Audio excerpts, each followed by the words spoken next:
Astăzi vom încerca să instalăm noul display smart cu conectare Bluetooth pe unul dintre încălzitoare pentru a-l verifica. Vom face un încălzitor normal, îl facem smart, să-l conectăm cu telefonul.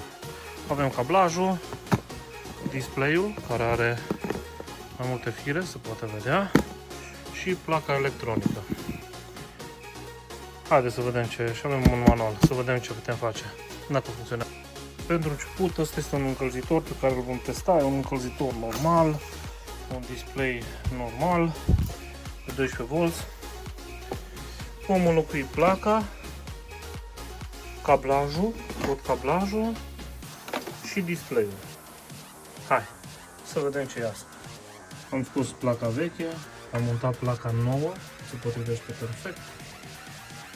Haideți să mergem în continuare să vedem. Am scos doar zbufa de alimentare, va trebui scosă pe partea cealaltă, celălalt pe partea asta. Am conectat display-ul. Noi vom folosi un transformator de 12V pentru încălzitor și o băga în priză. Se poate observa, se aprinde.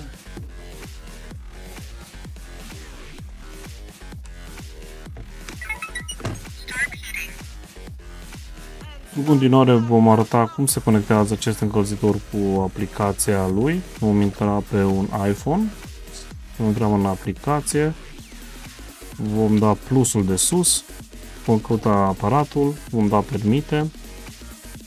Acum se caută aparatul, mai jos vă las numele aplicațiilor pentru iOS și pentru Android. S-a găsit aparatul, să facem perecherea, a fost făcută.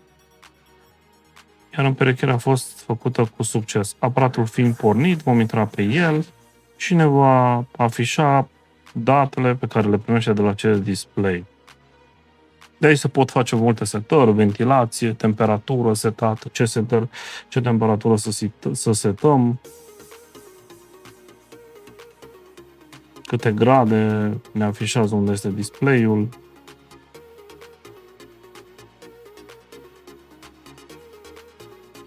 Temperatura.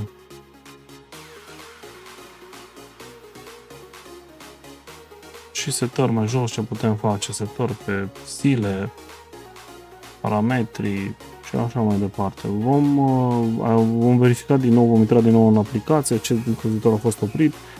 Nu se vede că este oprit, butonul este gri, vom apăsa pe el, ne cere confirmare. Vom confirma și în acest moment încălzitorul va porni doar din telefon, fără să mai apăsăm niciun buton pe display. Se și poate observa. De aici de la setări, ținem apăsat butonul și învârtim.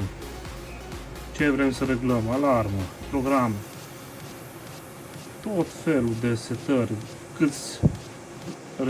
câți litri să aibă rezervorul, 5, 10, 15, 20, 25, 30, 35, 40, până la 50 de litri.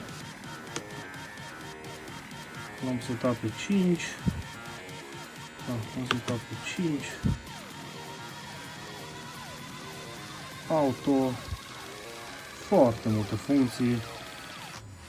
Aici putem să setăm gradele, dacă dăm aici, o punem pe grad, punem apoi pe grad, atitudine, foarte tare. Acest display are multe funcții, am încercat în acest video scurt să prezentăm pe scurt ce poate face acest display, dar cu siguranță poate să facă mult mai multe lucruri. Doar vreau să vă arătăm că un încălzitor normal poate fi transformat într-un smart de 12V sau de 24V. Îți mulțumim frumos că ne-ai urmărit. Dacă ți-a plăcut, dă-ne un like și abonează-te la canalul nostru. Mulțumim frumos!